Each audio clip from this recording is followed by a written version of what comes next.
هذا وكشفت صحيفة لو باريزيان أن المغربي أشرف حكيمي متورط في قضية اعتداء، حيث اتهمته فتاة باغتصابها داخل منزله قبل أيام بعد أن جردها من ملابسها واعتدى عليها، لكنها ركلته بقوة وهربت خارج المنزل.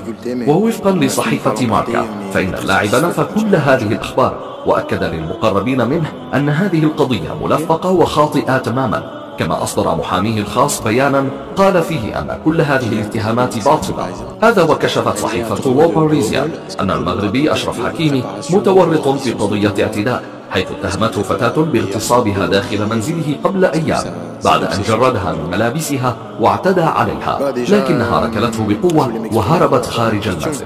ووفقا لصحيفة ماركا فإن اللاعب نفى كل هذه الأخبار، وأكد للمقربين منه أن هذه القضية ملفقة وخاطئة تماما، كما أصدر محاميه الخاص بيانا قال فيه أن كل هذه الاتهامات باطلة.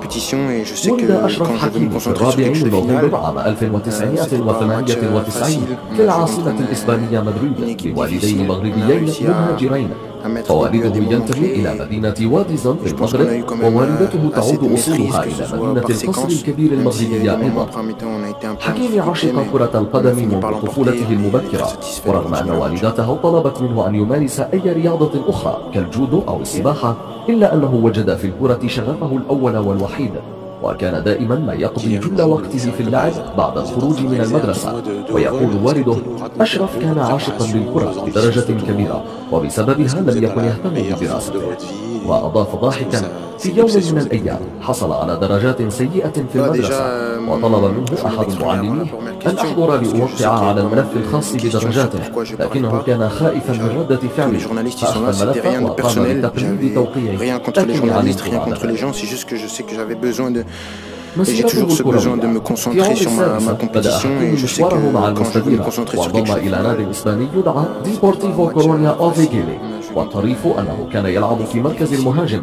وبعد موسم واحد التقطته أعين كشافي ريال مدريد، وقام النادي بتوجيه دعوة له للالتحاق باختبارات الفريق، وحينها خاض الطفل الصغير بطولة ودية مع صغار الملكي، ونجح في إقناع المسؤولين لينضم بشكل رسمي إلى ناشئي ريال مدريد عام 2006. هناك تدرج اللاعب مع الفئات السنية، وقام أحد مدربيه بتغيير مركزه من المهاجم إلى الجناح ثم إلى الظهير الأيمن، فأبدع وتألق.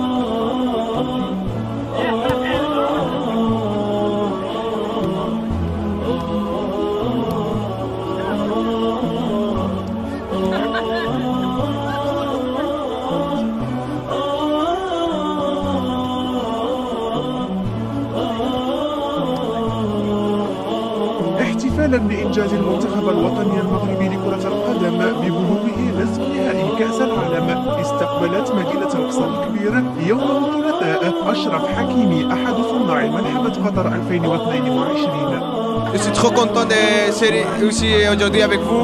أنا سعيد جدا بتواجدي معكم. أريد أن أشكر كل ساكنة القصر الكبير، خاصة عمدة المدينة. مثلنا المغرب دوليا كما يجب، وسنستمر على نفس النهج. أنا سعيد بتواجدي بمدينة والدتي، لقد أمضيت أوقاتا رائعة هنا. أشكر الجميع.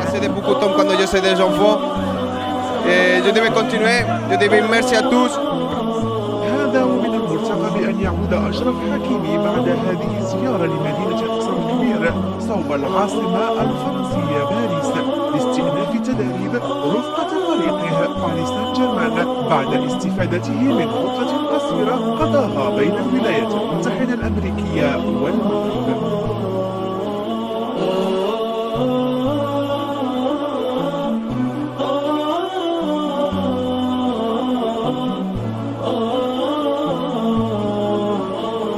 قطر 2022. أنا سعيد جدا بتواجدي معكم. أريد أن أشكر كل ساكنة القصر الكبير، خاصة عمدة المدينة. مثلنا المغرب دوليا كما يجب وسنستمر على نفس النهج.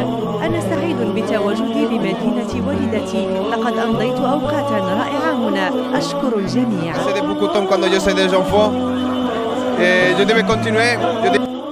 السلام عليكم. إذا كنت لست حاسد اشترك في قناتي واضغط على زر الإعجاب لكي يصلك كل جديد.